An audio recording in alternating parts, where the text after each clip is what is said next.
I'm an idiot. Hello, God bless and welcome. I'm Kevin Haggerty. You're watching the Godlogic Project, where we discuss a lot of topics from a Christian worldview. Today, we have a very interesting topic, very important topic. This is something we did last year off campus, outside in the community. The problem is this year we have COVID, so we were not able to do a live event this year. So instead, we've got some local professionals in the recovery community in the studio. We're going to talk about their services they provide to the local recovery community, and most importantly, we're going to discuss Narcan and how it's saving lives all over the world, I guess, but certainly here in Pasco County. I get stories of Narcan saving lives all day, every day. So we're going to go around the table and introduce our local professionals. Our first professional of the day is Parnia. Parnia, introduce yourself. Hello, my name is Parnia, and I'm with ASAP. I am co-chair of the RX Opioid Committee, as well as chair of the Cultural Competence Committee. That's important. That sounds like a lot. Yeah. And then we have, of course, a familiar face. She's been on the show a couple of times. Rachel, want to introduce yourself, Rach? Hi, my name is Rachel Starosin. I with Grace Recovery Homes. I am also the co-chair of the Recovery Committee for ASAP and lead development for the upcoming Pasco RCO. Okay, so you guys do an awful lot. Now, you're with ASAP. You're with Grace House and your recovery, your RCO, correct? Yes. And then you're with ASAP. So tell us a little bit, Parnia. Are you sure you're saying that right? Because I think I'm saying it right. Parnia. Parnia. Okay, we'll go with yours. Tell us what ASAP is and what it does. What does ASAP even stand for? Let's start. So ASAP is Alliance for Substance Addiction Prevention. So we're a prevention coalition that work with other members of the community to prevent or minimize drug use within Pasco County.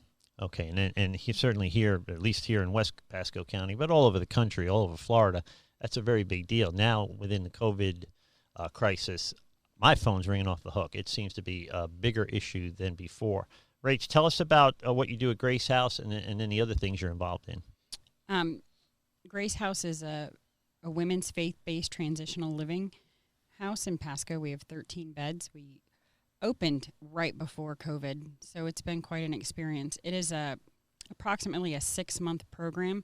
Women come in, they participate in church and Bible study. They also work a 12-step program. They have a church mentor they meet with. They take life skills classes, and it's quite structured. They have a lot going on. And you are affiliated with the Trinity Church of Christ? Yes. Trinity Church of Christ provides discipleship for Grace House as well. Trinity is working very hard to be an outreach church. Right. They help anytime we need a building or we need help. In the last Narcan outreach that we did in Holiday, they provided funding to feed 100 people lunches. Yeah. Wow. So. Well, I know those folks, even though they're technically my church competition. They good folks. Jerry's been on the show, so they do a lot of good stuff over there. So it's always a pleasure for me. I think it's so important. I'm a pastor. You'd expect me to say this, but it's so important to fold in your faith. I think this whole recovery process is one of faith and conviction. So you've got to have something besides yourself to focus on, especially early in the recovery process. So we have an issue. The country has an issue right now. All over the country, we have a problem with opioids. People have been affected directly by this to the millions, right? So before we went on the air, we were discussing mutual friends. I had a family member 6 weeks ago overdosed. So it is on the forefront of a lot of people's minds. It's certainly at epidemic proportions right now. And it's gotten worse with the pandemic. So there is more, I think, I've had more suicides and I've had more overdoses, or people just what we call going back out. Like they had a year, they had 6 months, or they had a month or whatever, and now they're locked up in their house. Last place you want to put somebody in recovery is alone with their thoughts, especially early on. So they've gone back out. So now more than ever, it's important, I think, for people to understand what opiates are and how and the effect it's having on the community. So if I go back to Parnia, can you explain Can you explain to the folks what an opiate is, what it does? Yeah, so opioids, there's different kinds. So there's your prescription pain medications, which can be your oxycodones, hydrocodones, methadones, fentanyl, which is a synthetic opioid, which is hundreds of times more powerful than your prescription painkillers. And then you have your heroin, which is illegal and also very deadly. Right, and mixed in that, we're finding fentanyl. And so my understanding is drug dealers are adding a little bit of fentanyl to make their product more appealing on the street. And all it takes is one little grain of fentanyl to kill you. Yeah, if you can put 1 grain in and you got something, you put 2 in, you might have killed somebody. Mm-hmm. So opiates are essentially for the common people are the painkillers. It's what the doctor prescribes when you have a surgery or anything like that. So when you hear somebody's addicted to opiates, it's not just a guy behind the 7-Eleven on US 19. It's moms and dads and brothers and sisters. I'm shocked sometimes the people that call me and who they're talking about. I know the people, and I've known in my own personal experience as a contractor, a lot of contractors that had surgery started taking the painkillers, and I see them a year later, and they're trying to borrow some change for a pack of cigarettes. And this guy, these are guys that used to make 6 figures. They lost their house, they lost their kids, their wife won't talk to them. So it is that serious. People are dying from this at astronomical rates. Mm-hmm. The statistics are staggering. So Rach, what then is the medical solution? What is Narcan? How do you apply it, and how does it particularly save people from opiates? Particularly, and we have a video for you, but just unpack it a little for folks. Narcan is an opioid antagonist, and it's used to reverse an overdose. A lot of that has to do with the respiratory depression. I mean, you stop breathing. There's several forms of Narcan, but for our purposes and what we give out, it is a nasal spray. It's a one-time, put it in somebody's nose, you push the plunger all the way in, you wait 3 minutes. If they need more, unfortunately right now, the drugs going around are so strong, it's taking on average 3 to 4 doses to reverse an overdose. So, and that really is the topic today. That's what we're here to talk about is the opiate epidemic, and then that Narcan is available. Now, Narcan is being made available more and more for free. And before we went on the air, we talked about some of the people that you've given it away to. So we need to raise awareness. I think our goal here today is to raise awareness, for opiate addiction, that it's not just a holiday problem, but it's a Trinity problem. It's a West Palm Beach problem. It's an Orlando problem. It's a Jacksonville problem, and it's also national. It's a very big problem. I've had surgeries and refused to take the opioids because with my background, it's too much of a risk. I've stopped drinking from alcohol, by the way, several times. Would a Narcan save somebody who stops breathing from alcohol, or is it particularly because it blocks the receptors in the brain for opioids? Narcan only works for opioids. Right. So if you have taken some benzos like a Xanax or something, and that is what's caused you to not be able to breathe, it will not reverse that. Right. It only works for fentanyl, heroin, and opioid, like pain pills. And it's temporary. And we're going to see that in the video, but you could also, if you're lucky enough to bring somebody back from an opioid overdose with Narcan, you got, 30 or 40 minutes before it wears off, and they can go back into overdose, correct? Yes, it's really important that you call 911 or your local paramedics and get to a hospital and get treatment. Sadly, a lot of people don't do that, and they're afraid, they're on probation, or they're afraid that law enforcement's going to arrest them, and that is, they just passed the law. They changed it. If you are on probation and you overdose, or you are on probation, you are with somebody who overdoses, and you call the police, they will not arrest you. Right. It's no longer a violation of probation to be involved in that, or to. You don't have to die. It's part of what's called, and it's in the slide presentation, but it's part of what's called the Good Samaritan Act. Right. So Florida has.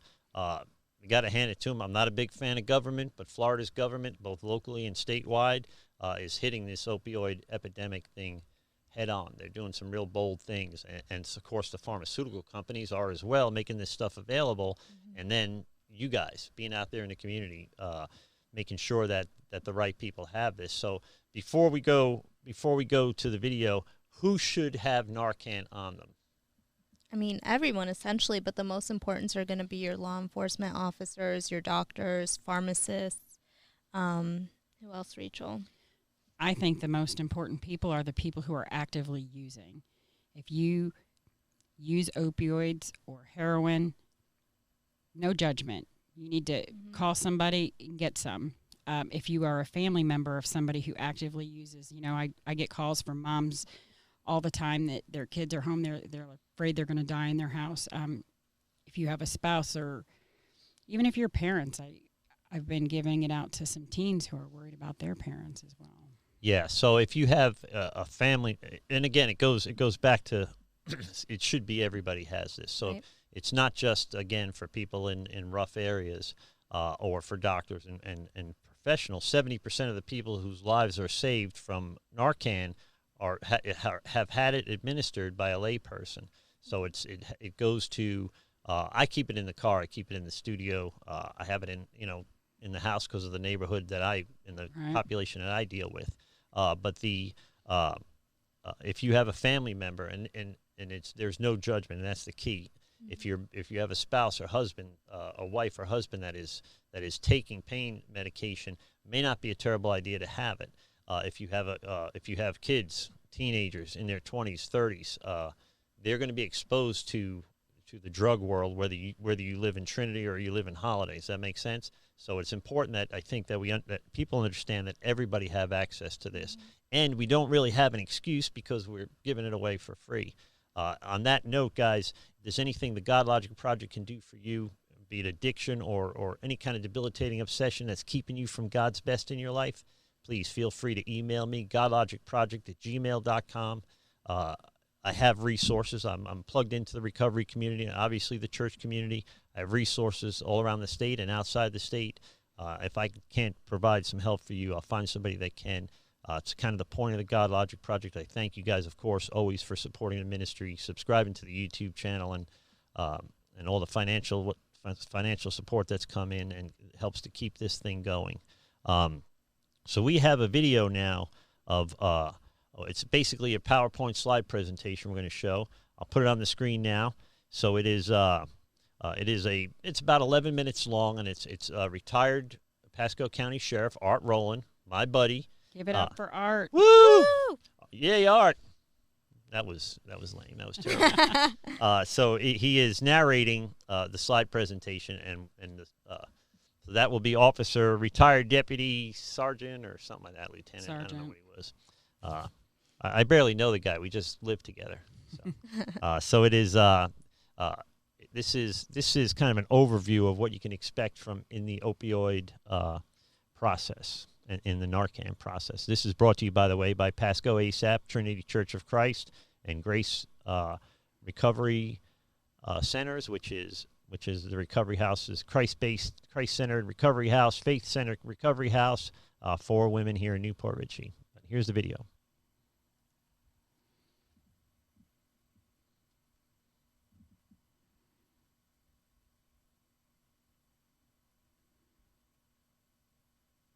Today we're going to talk about the use of Naloxone, which is the generic name for Narcan.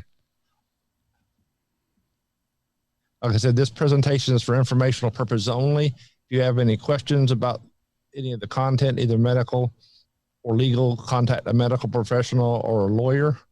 I am neither. What we're going to do first is recognize and respond to an opiate overdose. Some of the signs of an opiate overdose are unresponsiveness, pale blue skin lips, cyanotic, a slow heartbeat, slower irregular breathing, gastrointestinal issues, or they may even be passed out, and then pinpoint pupils. First thing to do is treating an opiate overdose or any type of overdose is call 911.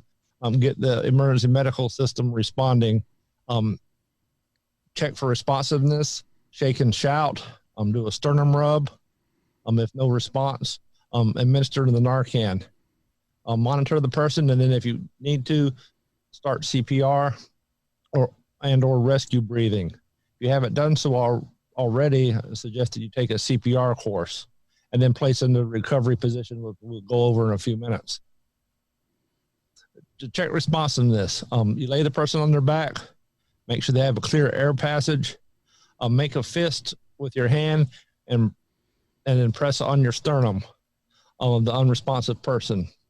If no response, move on to the next step. If you do it on yourself, it does hurt. If you do it on somebody else, it hurts worse.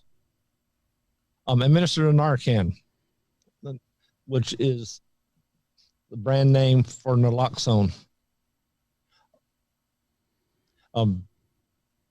Each box comes with two doses.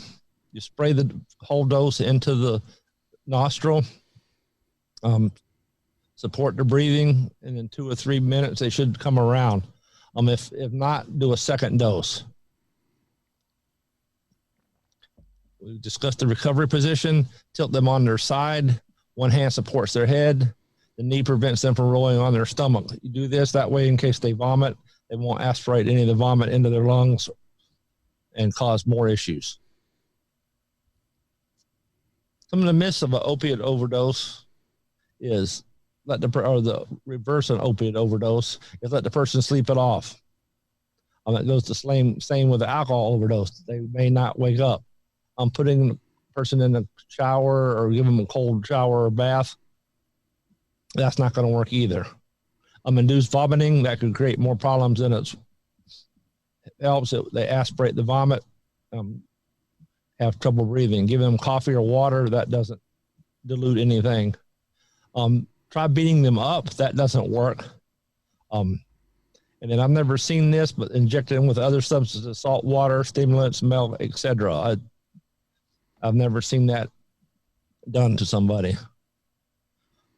What the opiates do is they attach themselves to receptors in the brain, which then causes the heart problems, loss of heartbeat, breathing problems, and the opiates fit into the receptors in the brain. What Narcan or Naloxone does is come in and knocks the opiates off the receptors and allows the brain to start functioning again. This is only for a limited amount of time. You still need to call EMS and get them on the way. What Naloxone does, it restores breathing and consciousness. The onset is within 2 to 3 minutes, and the duration lasts from 30 to 90 minutes. I have used Narcan on somebody at about 1.5 minutes.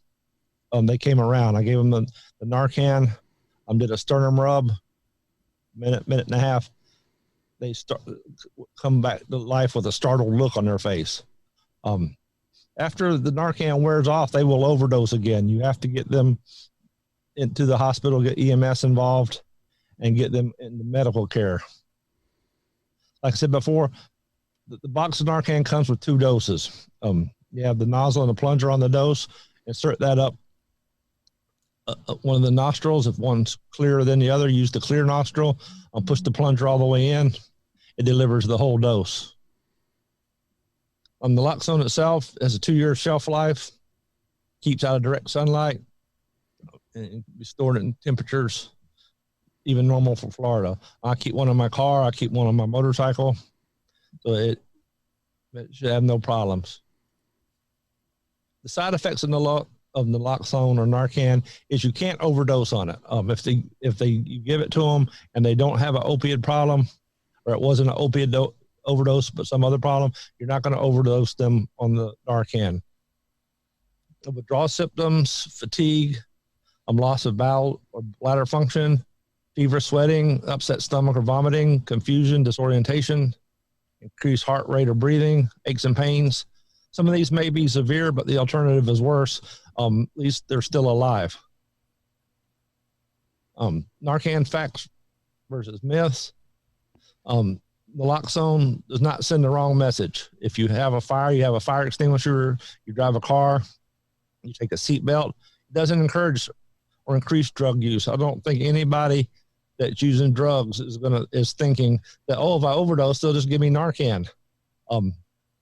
It doesn't mess with that. It doesn't cause violence. I have never seen anybody that's overdosed come back want to fight. I have seen people that are drunk want to fight, but I have not seen somebody that's overdosed and been on an opiate wanting to fight. They're usually on the nod, and they're not coherent about anything. And it doesn't prevent people from going to treatment. In fact, that may even encourage people to go to treatment after they've been realized that they almost did it. They almost killed themselves. It may make them realize that they're hit rock bottom and they need to get some help. And then there's some YouTube sites you can go on. We're not going to go over those today, but information more on Narcan or how Narcan can help with opiate overdose. One of the things we do want to go over is the Good Samaritan Act and the Florida Naloxone law. The Good Samaritan Act gives you immunity from civil liability dealing with overdoses and helping people. The Naloxone law is for pharmacists and stuff to be able to give blanket prescriptions to make the Narcan available. I'm not going to give you death by PowerPoint, so if you want to go over the statutes, go into Florida statutes and read the whole thing. The Good Samaritan Act encourages people to call for help during a life-saving emergency or threatening overdose. A majority of the overdose situations, an individual, they don't call 911 or administer Narcan. 50% of the overdose cases, no one called 911, and the number one reason is fear of arrest or police involvement. If you call 911 and mention an overdose and that somebody's possibly dead, the police are going to show up. Even if you just ask for a rescue unit or an ambulance, the police are going to show up. That's a given. What the Good Samaritan Act also does is protects the person who calls 911 and the overdose victim from being charged or prosecuted or penalized for the possession of the controlled substance that they overdosed on. Something new that in 2019, it also, you can't be violated for pretrial release or you're on probation or other court ordered sanction. You can't be violated for seeking medical assistance for someone. Like I said, this is the statute. I'm not going to give you death by PowerPoint, but this is the new edition from 2019 that you can't be penalized for pretrial release, probation, or parole if the evidence of such violation was obtained as a result of the person seeking medical assistance. The Good Samaritan Act civil liability, I put in big letters, any person who calls for help can not be sued for civil liability. The Naloxone law allows health practitioners to prescribe the Naloxone or Narcan to anyone experiencing or witnessing an opiate-related overdose. That allows them to do a blanket prescription like we have through ASAP or Grace House, where Narcan is available to anyone who may need it. And then it also protects pharmacists from being sued for prescribing it. Emergency responders, law enforcement, paramedics, EMT, and laypersons in the community are authorized to possess, store, and administer Narcan to someone who they believe in good faith to be experiencing an opiate overdose. Laypersons includes the rest of us that aren't law enforcement, paramedics, or EMTs. Emergency treatment for overdose. Caregiver means any family member, friend, or person in position to have recurring contact with a person at risk of experiencing an overdose. Unfortunately, in this day and time, it could be anybody or anywhere.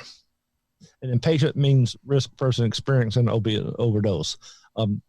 They're not going to be able to give Narcan to themselves. If they've overdosed, they're out. So it would be somebody that comes up on them. The totality of the circumstances, you may be able to tell that they've overdosed. In the time that I used Narcan on the gentleman, I didn't see it at the time, but after we got through, the syringe, tourniquet, and the spoons were there laying all around him. Him and his girlfriend, who didn't overdose, were in a motel room shooting up. There's several different types or names for naloxone, different companies. Narcan seems to be the one that's the most popular, and that's the intranasal. They do make a needle type system. but that's not the one that most everybody uses. And the one that's written even in the statute is the intranasal application delivery system, which must be appropriately labeled instructions for use. On the actual box itself, it has the instructions for use. And that is the end of this program. Nice. All right. So that is Deputy Art Rowland explaining to folks what Narcan is, how it works, and giving us basically giving people an idea of what the process will be like. So one of the first things that I heard last year at the conference was you may be encouraging people to take more chances with their drug of choice because they know their buddy, or maybe probably also using, has Narcan with them, and so if I go too far, they could bring me back. That sounds like something people that aren't from the recovery community would say. In other words, we don't have that. We don't go into these episodes with that kind of plan. At least I never did. So it was just a matter of dismissing. I think we need to really dismiss the idea that if mom or dad or husband or wife or teachers or cab drivers or Uber drivers or anybody has Narcan and administers Narcan, they're encouraging the person to just use more and to repeat the process. So, Parnia, have you heard that argument, and what do you say when people say that? Narcan saves lives, so it gives someone a second chance at a life. And like the video was saying, usually after someone goes through this, they want to try and get that help. So, yeah, Narcan does not encourage more drug use, and also it only lasts for a little while, and you still have to go to the hospital. You still have to get medical attention. So it's not just you administer it, you're up, and you use again. It's no get-out-of-jail-free card, right. and certainly when it comes to addiction, there's no easy road out, right? If it took you 10 years to walk into the woods, it's going to take you 10 years to get back out of the woods. Maybe quicker because this time you have a guide. There's people in the recovery community that can help and support and lead you through this process. Rach, have you heard that, and what have you said to folks that say that you're just encouraging people to use? Well, the only thing that Narcan enables is the ability to breathe, for one. People are critical of that until it's a family member that they love. And it is happening in every family. There's a whole generation of children in school. I don't think there's a public school you could walk in where there is not a child in each class that has lost a parent from an overdose. I would venture to say that's pretty accurate today. What was I going to say? Well, if a person feels that way, I mean, let's say that that's true, because it takes all types of people. Wouldn't that be considered suicidal? If somebody was suicidal, would we not treat them for their mental illness? It is the same thing. If somebody is using so much of something because they feel that they might be able to come back, what happens if it doesn't work? Yeah. I mean, there's no guarantee. So, in my opinion, that would be a suicidal person. And we have a lot of laws to protect those people from themselves. So, that's how I feel about it. Well, and this Narcan stuff is available, right? It's Naloxone Yes. is the actual name of it. Everybody uses the kind of the brand name Narcan, but tell us a little bit about ASAP.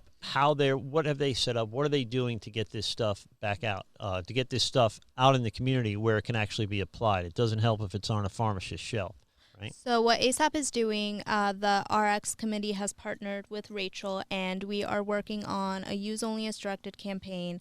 And also, we're working with Rachel to get Narcan out there, out in the community to people that need it. So that's what we've been doing on our end, and just mainly posting it on, social media, how to use opioids as directed. We have the flyers have how to properly use opioids, what questions to ask your doctors, how do you know if you're addicted, how do you know if you're at a risk of being addicted.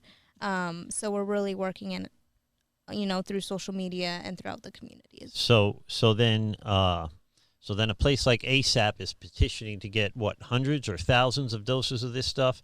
Who's providing it? Is the state paying for it, or is it being donated by the pharmaceutical companies? But ultimately, ASAP is getting bulk doses of this. And Rach, tell us what you've been doing. How do they get it? First of all, how does ASAP get? Grace applied for a grant through DCF, and so and we set up a pharmacy to deliver it and picked it up. We've met all the requirements to do that.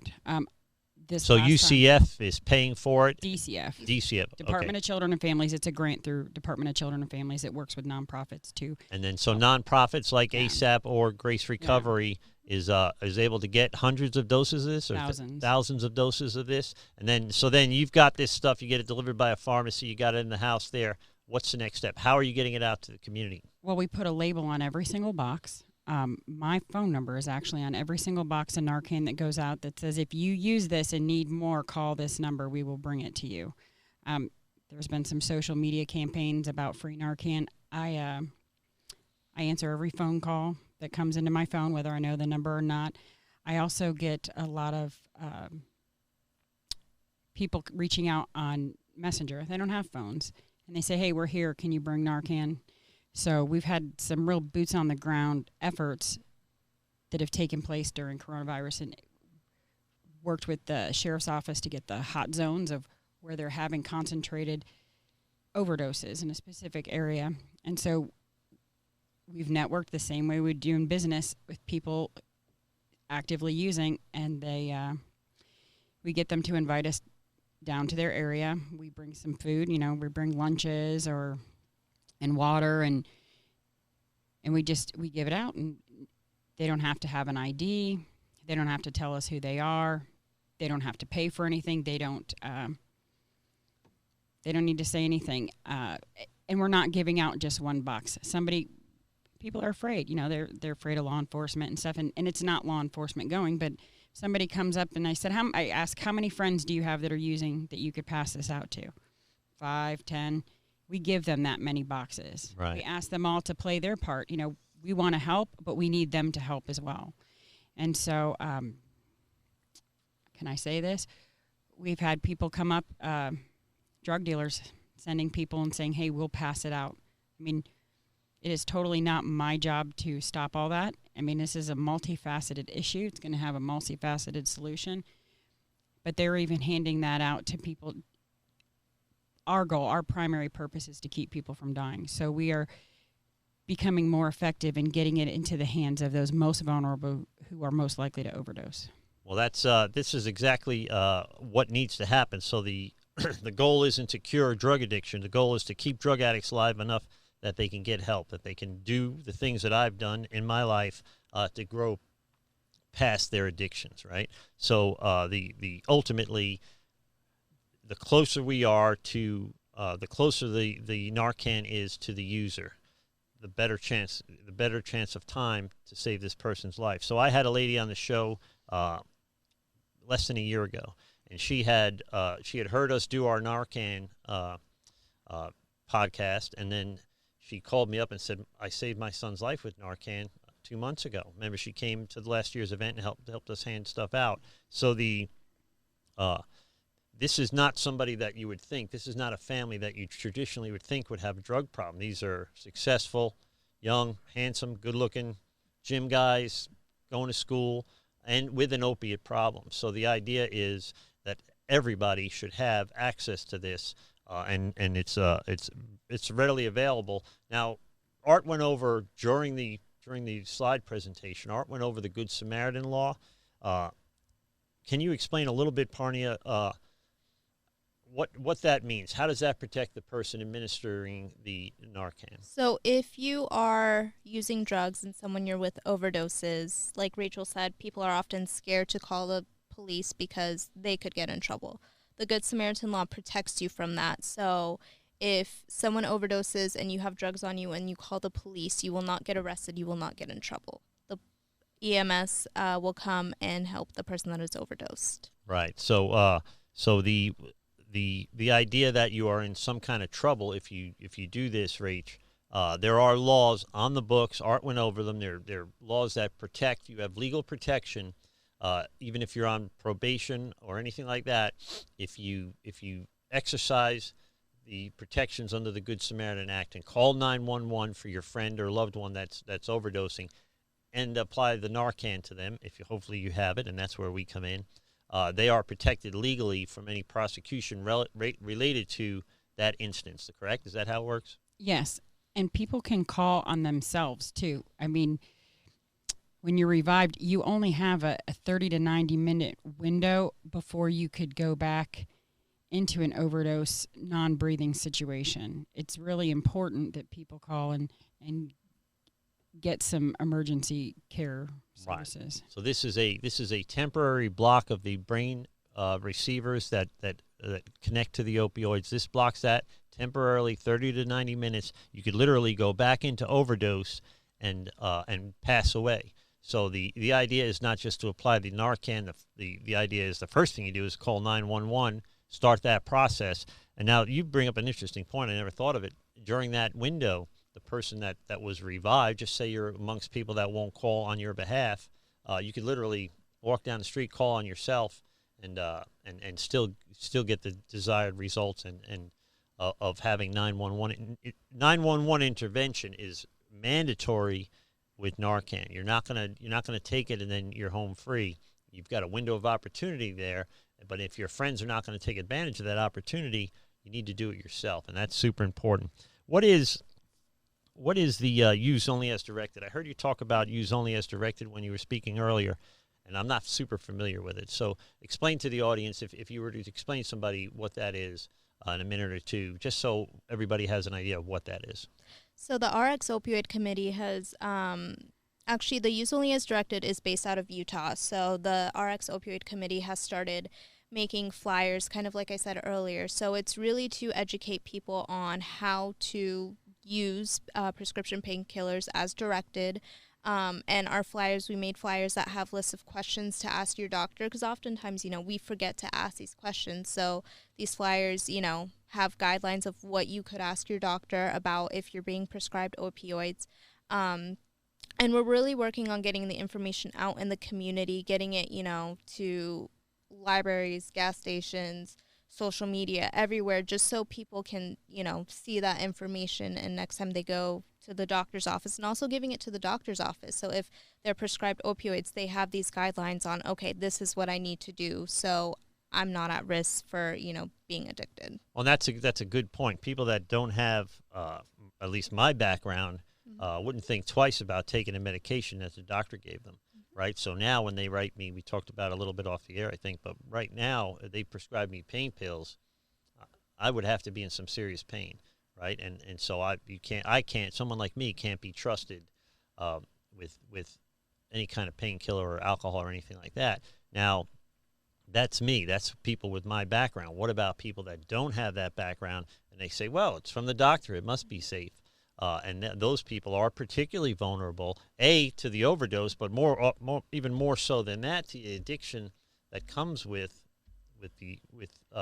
taking opioids, particularly more than 10 days or 5 days. Now, it used to be that they were handing out pills like M&Ms. Now you get 5, you get 8, you get 10 or whatever. But even then, people that aren't familiar with the recovery community, with the addiction community, aren't familiar with how dangerous these things are. So, and we're seeing that. If we're not, we're seeing that, are we not, Rachel? More and more now during the COVID thing. What has been your experience being kind of at the tip of the spear in the recovery community here in West Pasco County?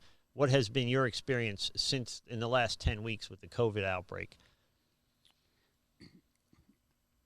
I think that this has been very stressful. Recovery is a face-to-face, in-person fellowship, regardless of what pathway of recovery you choose, or all of them. I think people are really afraid. Something that I think is worthy of being noted is the fact that all this stimulus money came.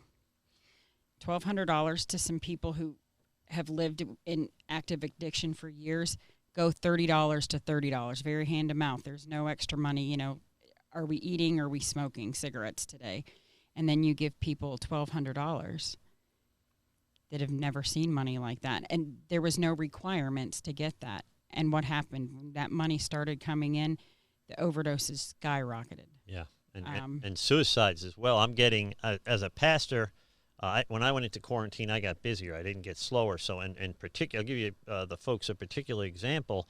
I had a guy that I helped try to get into treatment 6 months ago, down south of Tampa, down by Fort Myers or whatever. I don't know where exactly he lived. A family member called me.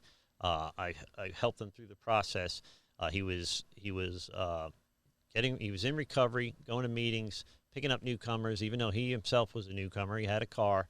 He was back in the gym. He had all this dynamic, positive stuff, which is not necessarily the foundation of recovery, but it does help, and especially in the beginning. And here's the problem. Like a light switch, now he has to stay in his house. No more gym, no more work, no more other recovering addicts. Everything's done over the internet, over the Zoom app. He started using again and OD'd. This is a guy that had everything to live for. So this is not the kind of story you expect to hear in a rougher neighborhood or the inner city or here in West Pasco. But this is a guy that he had every blessing in the world, but he also had an addiction to opiates. And so to take somebody in recovery and say, stay at home by yourself and think, right? The worst advice I ever got in recovery was think, think, think. I'm not qualified for that, right? So for me, it's think, drink. So I need to stay, and now I've got decades into it, and so I have some tools, spiritual tools that I use constantly.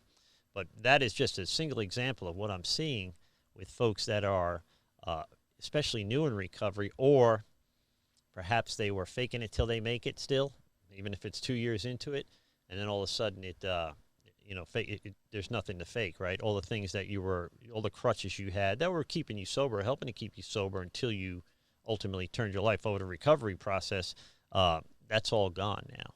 So I find that the last 10 weeks of this COVID outbreak has been devastating for the recovery community, devastating for anybody struggling with any debilitating obsession. I've had a couple of suicides. You saw some of the texts I got before we went on the air. These are people that were leaders in the recovery community not long ago. So they are.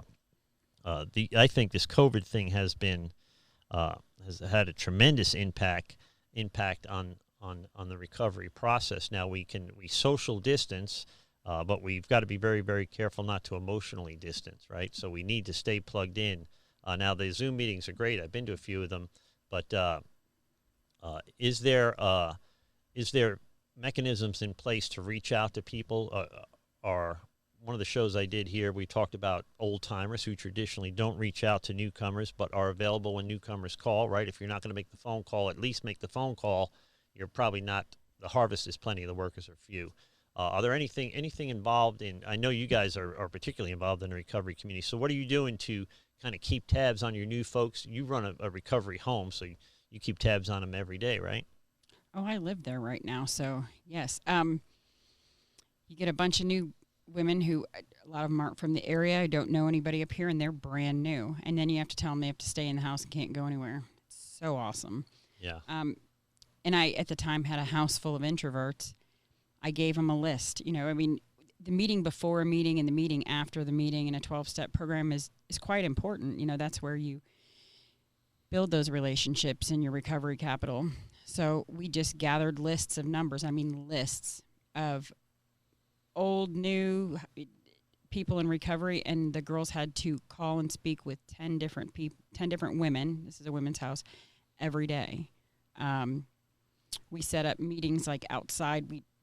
We're blessed to have like a big yard where we could practice some real strict social distancing, go through the sides. So we did have some of the meetings very, under 10 people. What else we do? Exercise. We, just keeping people busy. Yeah, move a muscle, change a thought for sure. We brought a treadmill, some art projects. Got them books to read. Rented more movies than normal. Like in a recovery house, TV's not normally a thing, but we were. They all got on a show at night, so it would be a 1 hour. You got to fill your time with something, and we couldn't go anywhere at first. So What we have is an opportunity, I think, for as strange as it sounds, for the same people that we're saying should have, if they have even a tertiary relationship to, that's a college word, by the way. Should have learned that in your master's degree. If you have a tertiary relationship with somebody struggling with addiction or taking pain pills, period, it's a good opportunity to check on them. Those same people that we're saying should have the Narcan in their possession for free, easy to get, and I'll put some links to to how to get that in the description when we're done. But those same people need to be checking on people that are new in recovery. Certainly old-timers should be checking on folks instead of just answering the phone. Maybe pick up the phone and reach out too.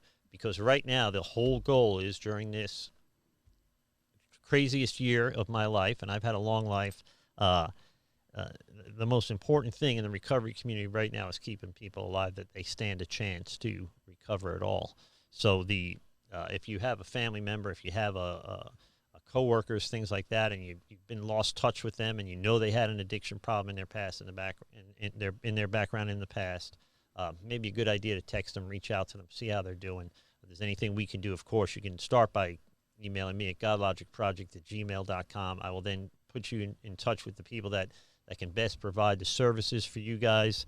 And we will make sure that the resources that will make a difference and save lives are always available. And believe me, now, since I started this podcast, I know there's people hustling constantly all around the state that are plugged into the Godlogic Project that are able to provide the kind of services that you or your loved ones may need. If there's anything I can do for you, certainly reach out to me.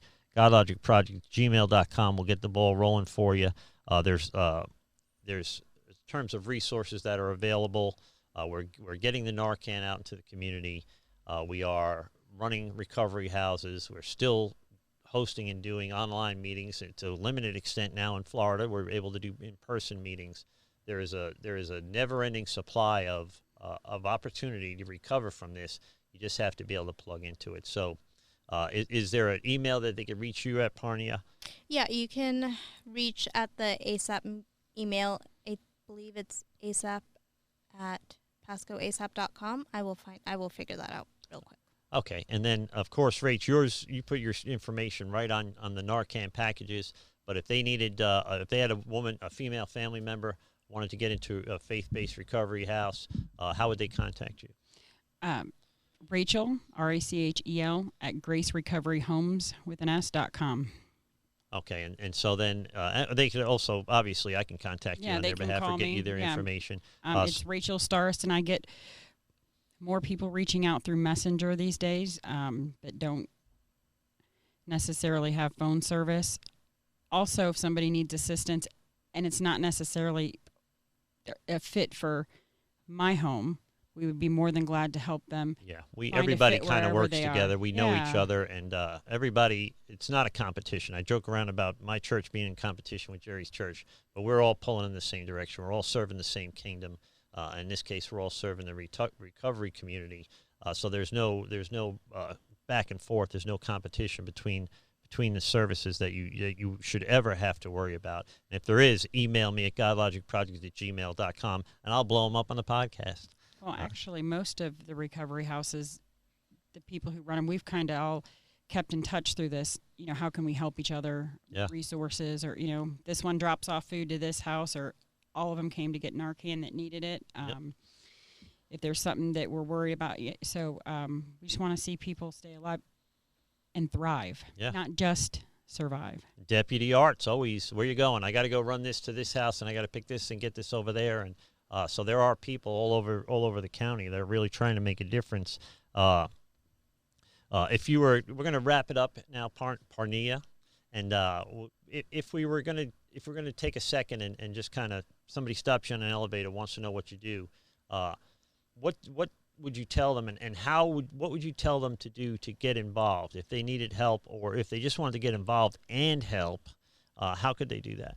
So if you want to get involved, you can always reach us on our Facebook page, ASAP Pasco, as well as our email is asap@pascoasap.com. So you can always either reach out through Facebook or email us, and we will get back to you and tell you how you can further get involved. All right, perfect. And I will put links to all of this in the description, or one of us will, depending on who posted where, so that they'll be able to click on the link and get right to your Facebook page or right to my Facebook page or emails and stuff like that.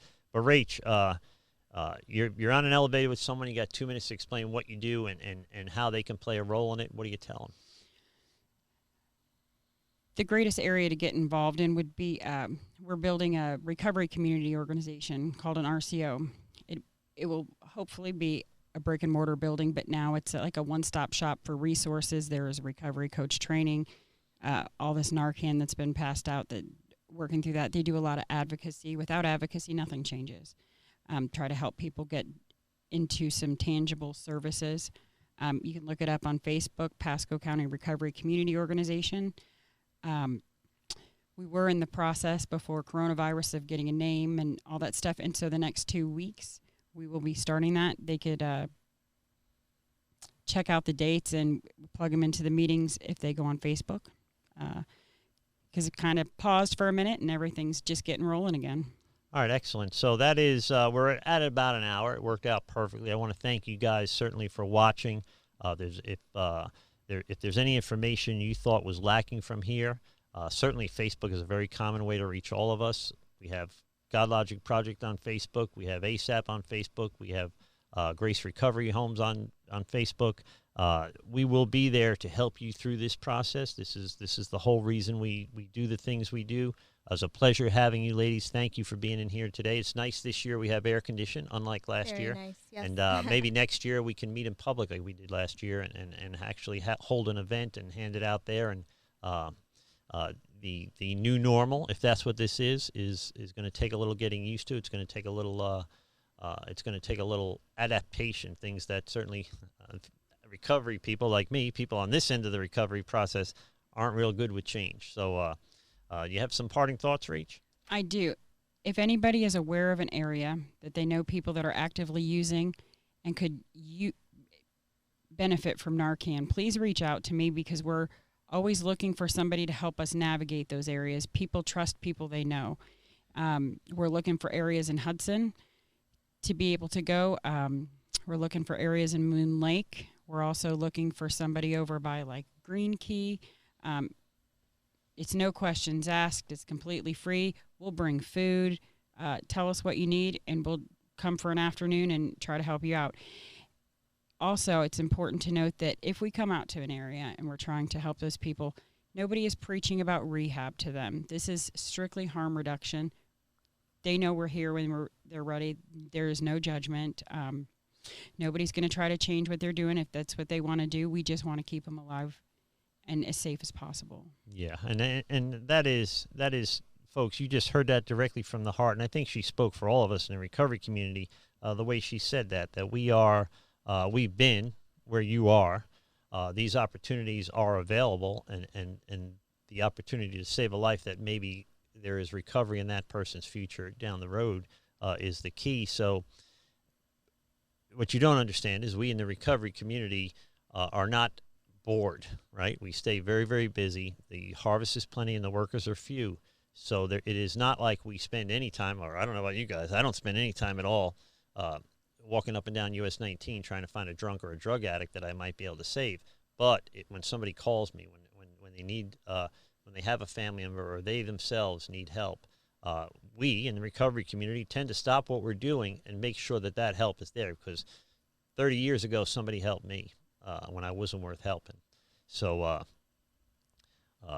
this is very real, and I appreciate you guys for being here. That's our show for today, or that's this episode, Narcan special. If no one's told they love you today, God loves you, so do I. Receive that, be blessed, and we'll speak soon. Thank you.